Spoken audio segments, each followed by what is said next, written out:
ये आकाशवाणी है। रूपकों के अखिल भारतीय कार्यक्रम में लीजिए सुनिए रूपक ताना बाना ए आजादी, चरखा और खादी। आलेख और प्रस्तुति नवोदिता मिश्रा। तू घूम चरखे घूम, तू घूम चरखे घूम, शांति दूत पहरी देश के, सत्य अहिंसा के प्रतीक से, सत्य अहिंसा के प्रतीक से, मधुर मधुर वीणा गुंजन बन घूम चरखे घूम, तू घूम चरखे घूम, तू घूम।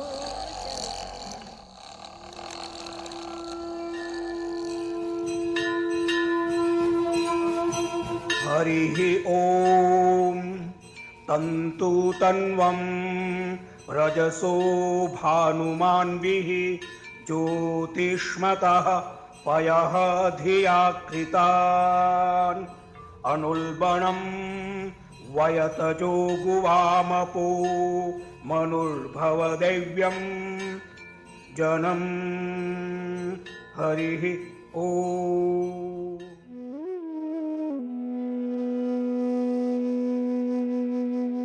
ऋग्वेद का ये मंत्र प्रमाण है इस तथ्य का कि कपास की खेती, सूत की कताई और बुनाई विश्व सभ्यता को भारत की देन है।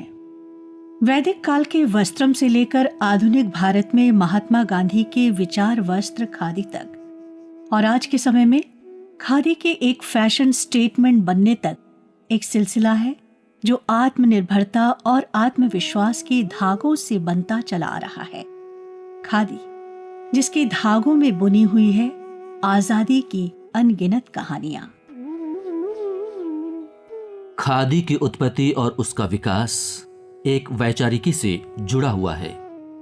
जब गांधी ने वस्त्र में विचार का समावेश कर उसे खादी नाम दिया, तब औद्योगिक क्रांति अपने उरूज पर थी। खादी ने न केवल भारतीय उद्योगों को प्रोत्साहित किया, बल्कि विदेशी वस्त्रों के बहिष्कार से ब्रिटिश अर्थव्यवस्था पर भी असर डाला। चरखा चला चला के, चरखा चला चला के, लेंगे स्वराज लेंगे, लेंगे स्वराज लेंगे, लेंगे स्वराज लेंगे, लेंगे स्वराज लेंगे, लेंगे स्वराज लेंगे, चरखा चला चला के, लेंगे स्वराज लेंगे। मलमल अगर विदेशी आने को गज मिलेगा, मलमल अगर विदेशी आने को गज मिलेगा, खादी नहीं तजेंगे, खादी नहीं तजेंगे, लेंगे स्वराज लेंगे, लेंगे स्वराज लेंगे, लेंगे। वैसे तो स्वदेशी का नारा सन 1906 में बंग भंग के विरोध में चले देशव्यापी आंदोलन के दौरान भी बुलंद हुआ था, मगर वो एक भावनात्मक नारा बनकर रह गया। उपनिवेशवाद की जड़ों पर आघात करने के लिए गांधी जी ने न केवल स्वदेशी की ताकत को पहचाना, बल्कि स्वदेशी के प्रचार प्रसार के लिए और उसे अमली जामा पहनाने के लिए एक सुविचारित योजना भी तैयार की। चरखा तो बहुत छोटी चीज है ना, लेकिन चरखा शास्त्र भी बनाकर रखा है। जब तक वो चरखा शास्त्र नहीं बना था, तब तक हमको पता नहीं था कि चरखा में कितनी शक्ति है। आज तो मेरे जैसा आदमी तो कह लेता है कि चरखा में शक्ति इतनी बड़ी है कि हिंदुस्तान को तो आज़ादी दिला सकता है, और सारी दुनिया दे ले तो सारी दुनिया को आज़ादी दिला सकता है। 20वीं शताब्दी के दूसरे दशक में गांधी जी ने हाथ कते और हाथ बुने वस्त्र को खादी के नाम से संबोधित किया, जो आज भी खादी की खासियत है। स्वदेशी आंदोलन के दौरान चले चरखे और खादी के प्रचार प्रसार के परिणाम जल्दी ही नजर आने लगे। गांधी शांति प्रतिष्ठान के अध्यक्ष कुमार प्रशांत। गांधी जी ने दरअसल में इसको आत्म स्वाभिमान भरने वाले यंत्र के रूप में खोजा। तो वो कुछ ऐसी चीज खोजने में लगे हुए थे जिसका रोज दिन जीवन में इस्तेमाल हो और जो तुमको आत्मनिर्भर बनाए, स्वाभिमानी बनाए, तुम अपने घर में बैठे हुए इस भावना से भर जाओ कि तुम आज़ादी का काम कर रहे हो। इसमें चरखा उनके हाथ लगा, लेकिन कला तो लुप्त हो चुकी थी। इसीलिए खोज खोज कर उन्होंने चरखा चलाने वाले लोगों को बुलाया, चरखे के अलग अलग प्रकार जमा किए और उसमें से धीरे धीरे इस चरखे को खड़ा किया। उन्होंने 3 मंत्र दिए। उन्होंने एक बात उन्होंने कही कि कातो तो पहनो, दूसरी बात कही पहनो तो कातो, और तीसरी बात कही समझ बूझ कर कातो। अगर तुम काटते हो तो अपना काता हुआ कपड़ा पहनना सीखो, क्योंकि अगर दूसरों के लिए कातोगे तो बाजार बनेगा। गांधी जी बाजार नहीं बनाना चाहते हैं, आत्मनिर्भरता लाना चाहते हैं। तो खादी के पीछे का ये जो पूरा दर्शन है, इस दर्शन को फिर से नए तरह से मांझ कर रखने की ज़रूरत है। इसलिए नहीं रखने की ज़रूरत है कि कोई गांधी जी हैं, इसलिए कि सारी दुनिया अब ये बात समझ पा रही है कि जो बेसिक रिसोर्सेज हैं जीने के, वो अपने हाथ में अगर नहीं रहेंगे तो आप देश को बचा नहीं सकते। गांधी जी की सलाह पर अखिल भारतीय कांग्रेस ने 1925 में अखिल भारतीय चरखा संघ की स्थापना की। चरखा संघ के कार्यकाल में उत्पादन में प्रयुक्त साधनों में सुधार करने की कोशिशें की गईं, लेकिन बापू के जीवन काल में उनके मानकों के अनुरूप कोई चरखा नहीं बना सका। तकनीकी सुधारों का यह सिलसिला विनोबा भावे तक चलता रहा, जिन्होंने तो बाकायदा एक सूत पचीसी ही रच डाली। चरखे को लेकर गांधी जी की कठिनाइयों और उनकी मददगार बनने वाली साहसी महिला गंगाबाई के विषय में बताते हुए गांधीवादी विचारक और लेखक सोपान जोशी। गांधी जी बात कर रहे थे अपने लोगों को मजबूत बनाने की, रोजगार उनके हाथ में लाने की, तो उन्हें ये मंजूर नहीं था कि ये मिल का ही धागा लगे, तो उन्हें देसी धागा बनाने का तरीका चाहिए था, और उन्हें एक चरखा कहीं देखने को नहीं मिल रहा था। ये हमारी हालत हो चुकी थी अंग्रेज राज में कि हम अपना कपड़ा बनाना तक भूलने लगे थे। कई महीनों तक गांधी जी लोगों को चिट्ठियां लिखते रहे, उनसे पूछते रहे कि आप बताइए कि हमें चरखा कहाँ देखने को मिल जाएगा, कि वो चलता कैसे है, और कहीं पता नहीं लग रहा था। फिर एक विलक्षण महिला गंगाबेन मजूमदार, तो उन्होंने भावनगर के पास एक गांव में कई महीनों के जतन के बाद एक काम करता हुआ चरखा देखा, और फिर उन्होंने गांधी जी को पत्र लिखा कि मुझे यहाँ पे एक चरखा मिल गया है। यहाँ आके उस चरखे की नकल में चरखे बनने शुरू हुए, देसी धागा देसी कपास से बनना शुरू हुआ, और इस घटना के कोई 4-5 साल के भीतर एक बड़ा राजनीतिक आंदोलन खड़ा हो गया, असहयोग आंदोलन, जिसमें विदेशी कपड़े को जलाया जा रहा था। ये एक तरह से अंग्रेज सरकार से दो हाथ करना, उसके सामने खड़े होने का बहुत बड़ा उदाहरण था कि हम आपके कपड़े जलाएंगे यहाँ पे। लेकिन लोग कपड़े के बिना तो नहीं रह सकते ना।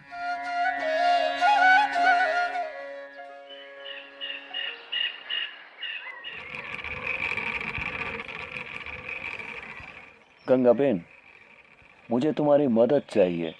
बोलिए बापू, आदेश कीजिए। देखो बेन, ये जो हमारे आश्रम में खादी की धोती बनती है ना बेन, ये बहुत मोटी है और इसकी अर्ज भी 30 इंच की है।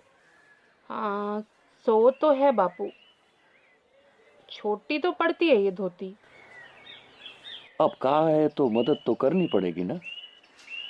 मुझे 1 महीने के भीतर 45 इंच अर्ज वाली धोती तैयार करके दे दो बेन, वरना मुझे यही मोटी खादी की घुटनों तक की धोती पहनकर काम चलाना पड़ेगा।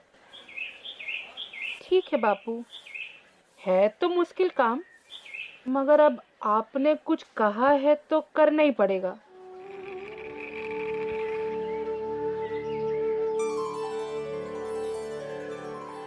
ये धोती गंगाबेन ने आखिर में दे ही दी।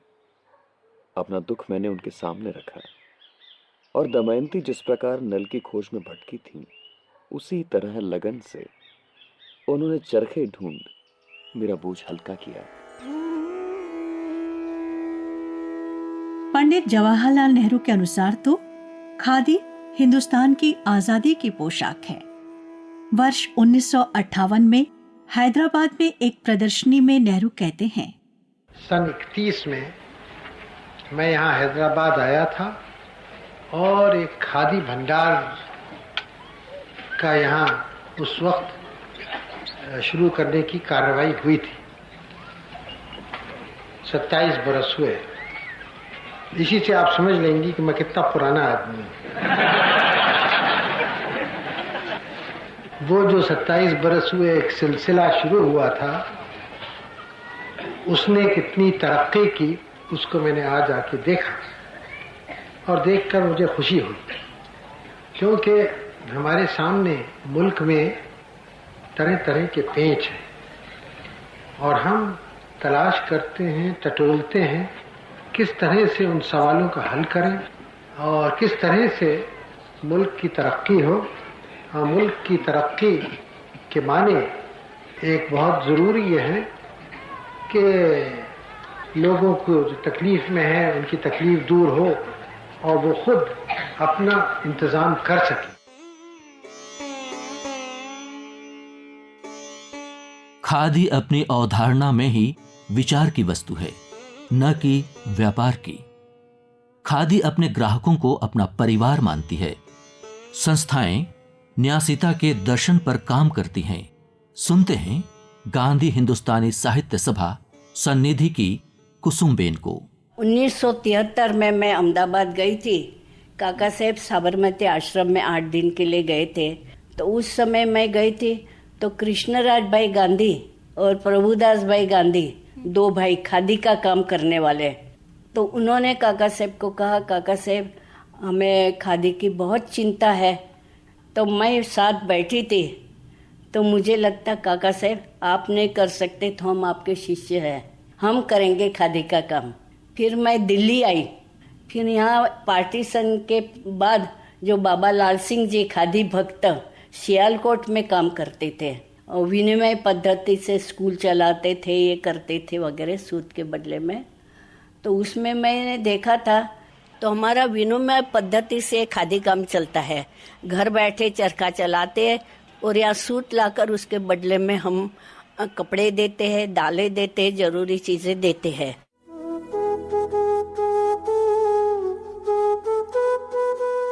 खादी के धागे धागे में अपनेपन का अभिमान भरा, माता का इसमें मान भरा, अन्यायी का अपमान भरा, खादी के रेशे रेशे में अपने भाई का प्यार भरा, माँ बहनों का सत्कार भरा, बच्चों का मधुर दुलार भरा। खादी की भूमिका महज तन ढके जाने तक कभी नहीं थी, बल्कि अगर हम ये कहें कि आजाद हिंदुस्तान की एक स्वनिर्भर अर्थव्यवस्था का स्वप्न भी इसमें गुथा था, तो ये गलत नहीं होगा। गांधी स्मारक निधि के अध्यक्ष रामचंद्र राही बता रहे हैं, खादी का 2 पक्ष था। हमारे खेत में कपास होती है, हमारे हाथ में हुनर है, हम उस कपास से कपड़ा अपने लिए तैयार करेंगे। रोटी का अनाज हमारे खेत में पैदा होता है, हमारे गांव में, हमारे घर में उसके लिए प्रोसेसिंग हो जाती है, रोटी हमारी आज़ाद है। हमारे कपड़े की गुलामी हमको ख़त्म करना है, इसलिए उन्होंने चरखे की तलाश की। तो इस तरह से चरखे को उन्होंने आर्थिक आज़ादी का प्रतीक बनाया और चरखा और करघा इन 2 माध्यमों से नई स्वतंत्र भारत की इकोनॉमी, आज़ाद इकोनॉमी का शुभारंभ किया।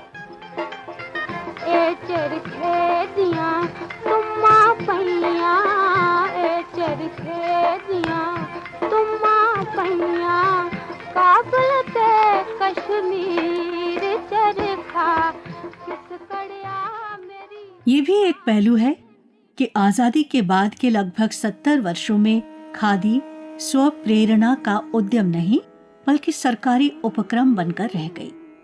मगर अब स्थितियां आश्चर्यजनक रूप से बदली हैं, खासतौर पर पिछले 10 वर्षों में। खादी को एक विचार वस्त्र के रूप में पुनः प्रतिष्ठित करने में वर्तमान प्रधानमंत्री नरेंद्र मोदी का बड़ा योगदान है। मन की बात कार्यक्रम और कई अवसरों पर उन्होंने खादी के प्रयोग पर बल दिया है। खादी एक वस्त्र नहीं, एक विचार है। और मैंने देखा कि इन दिनों खादी के प्रति काफी रुचि बढ़ी है। और मैंने स्वाभाविक रूप से कहा था कि मैं कोई खादीधारी बनने के लिए नहीं कह रहा हूं, लेकिन भांति भांति के फैब्रिक होते हैं, तो एक खादी क्यों ना हो। घर में चादर हो, रुमाल हो, कर्टेन हो। अनुभव ये आया है कि युवा पीढ़ी में खादी का आकर्षण बढ़ गया है, खादी की बिक्री बढ़ी है, और उसके कारण गरीब के घर में सीधा सीधा रोजगारी का संबंध जुड़ गया है। सरकार और जन की भागीदारी से खादी और इससे जुड़े उद्योगों के द्वारा आत्मनिर्भरता और स्वावलंबन के नए आयाम खुल रहे हैं। खादी और ग्रामोद्योग के अध्यक्ष मनोज कुमार के अनुसार, आप जानते हैं, माननीय प्रधानमंत्री जी के नेतृत्व में पूज्य बापू की इस विरासत को आगे बढ़ाते हुए हमारे माननीय प्रधानमंत्री जी ने आज खादी को लोकल से ग्लोबल बनाने की दिशा में पूरा प्रयास किया है। आज खादी पूरी दुनिया में छा जाने के लिए तैयार खड़ी है। खादी के काम करने वाले कार्यकर्ता, हमारे आर्टिजन भाई बहन अपनी मेहनत से आज खादी को आगे बढ़ा रहे हैं। हमारी खादी में प्रमुख रूप से हमारे खादी में ग्रामोद्योग में विकास योजनाओं के साथ साथ हम लोग prime minister employment generation programme के माध्यम से हमारे देश के युवाओं को, हमारी मातृशक्ति को, इन सभी लोगों को हम लोग लोन मुहैया करवाते हैं।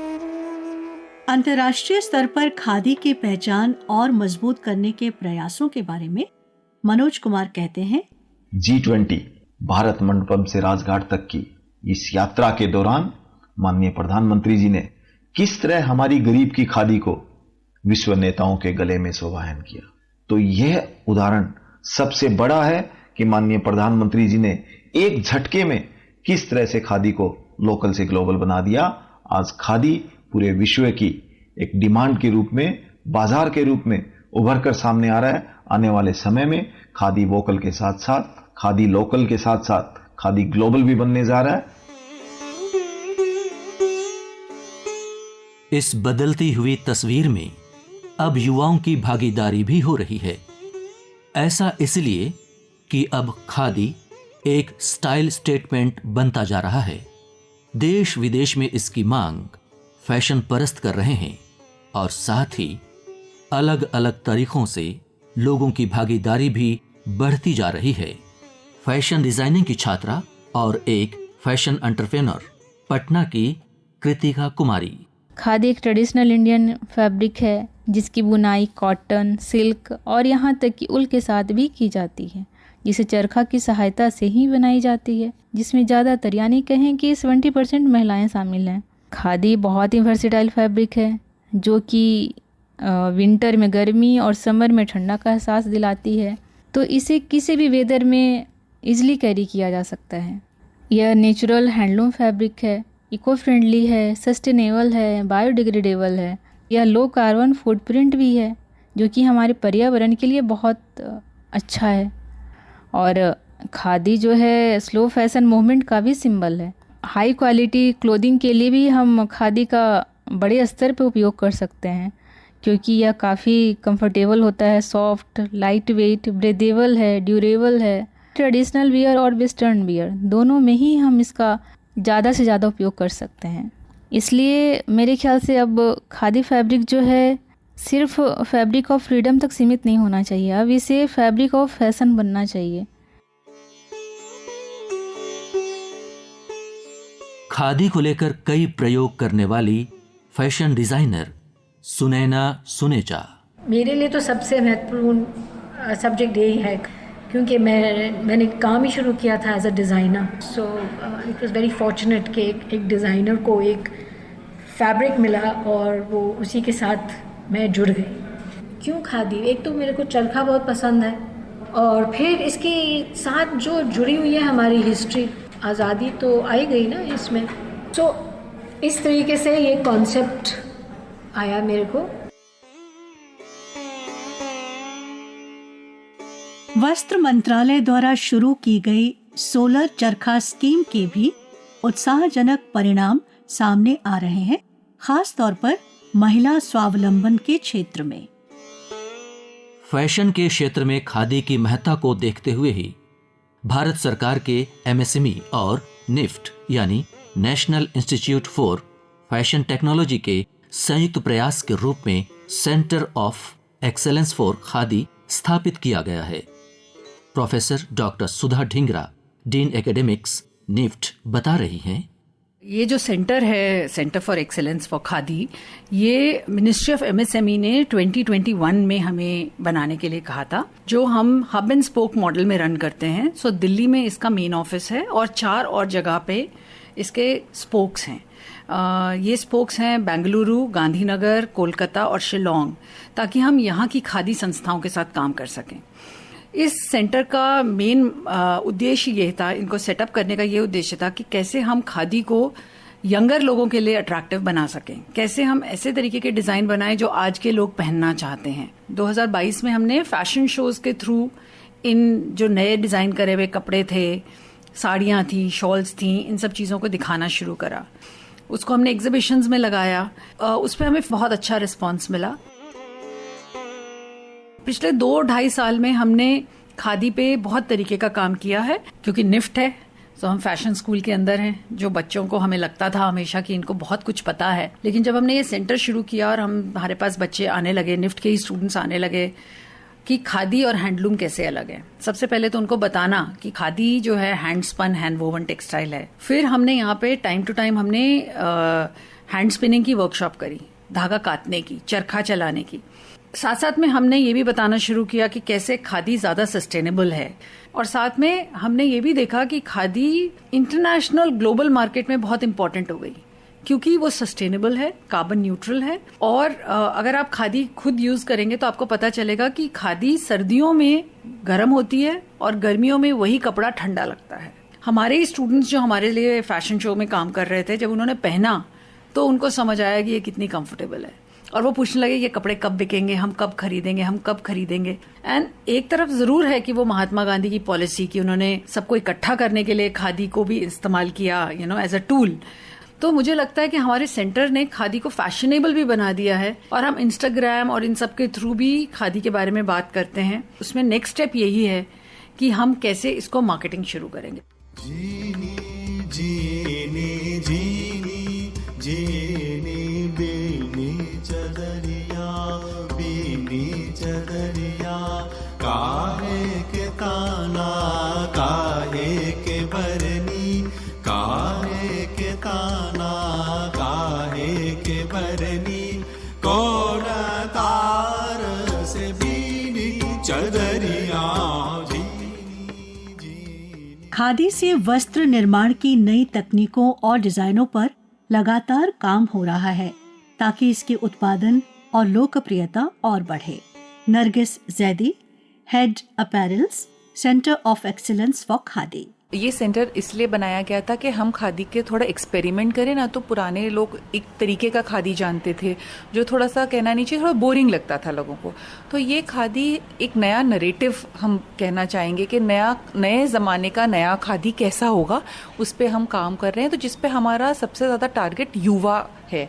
तो खादी के जो लॉयलिस्ट लोग हम कहना चाहिए, जो पुराने लोग हैं अभी भी जाके खादी खरीदते हैं, तो उनके नेक्स्ट जनरेशन जो हम कहते हैं वो क्या पहनना।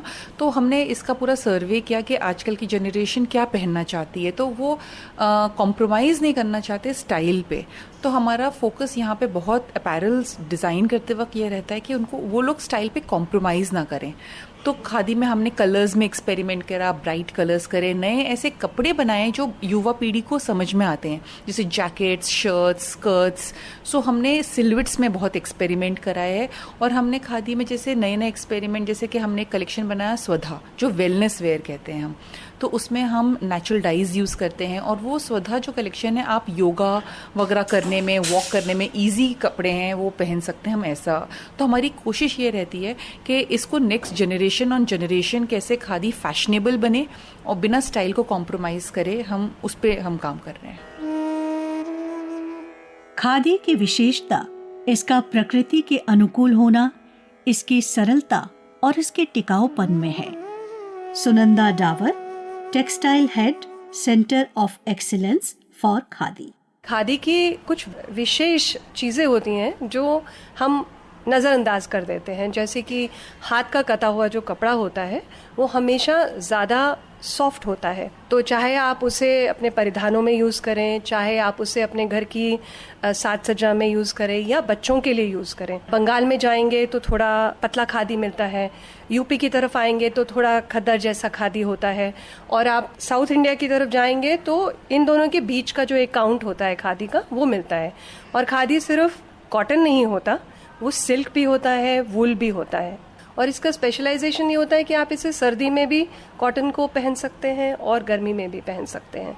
दूसरा जो अभी हम नया जो एक्सपेरिमेंट कर रहे हैं वो अलग अलग यार्न्स के साथ कर रहे हैं जो कि इंडिया में मौजूद हैं, लेकिन हम उनका इस्तेमाल करना या तो भूल चुके हैं या तो उनको इस्तेमाल किए बहुत समय हो गया है। तो जैसे हम ब्राउन कॉटन कहते हैं, धारवाड़ में उगती है। फिर हम एक लद्दाख में एक जो गोट की जो वूल होती है, पश्मीना, वो बहुत सॉफ्ट होती है। जब उसे हाथ से काटा जाता है तो वो और भी गरमाई देती है और सॉफ्ट होती है। और कुछ चीज़ें हैं जैसे हेम्प है, उससे भी धागा बनता है। क्योंकि ये सब चीज़ें हाथ के कटे हुए होंगे, तो हम इस तरह की चीज़ों पे अभी एक्सपेरिमेंट कर रहे हैं।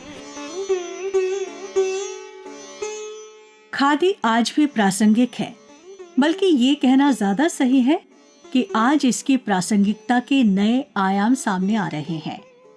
खादी एक ऐसा विचार है जिसे रोजगार, स्वावलंबन, पर्यावरण सुरक्षा और विशिष्टता सभी एक साथ ही सिद्ध होते हैं। तभी प्रतिष्ठित गांधीवादी कवि सोहनलाल द्विवेदी ने खादी वस्त्र नहीं विचार कविता में कहा है,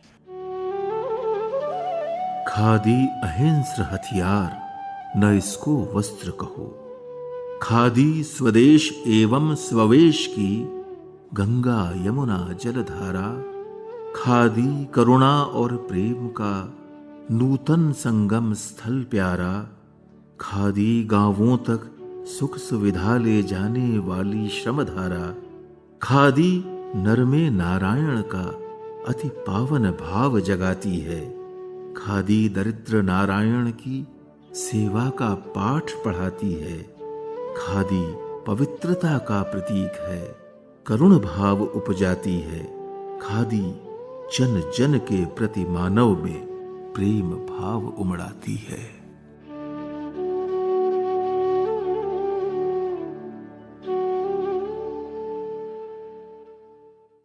रूपकों के अखिल भारतीय कार्यक्रम में अभी आप सुन रहे थे रूपक ताना बाना ए आजादी, चरखा और खादी। आलेख नवोदिता मिश्रा।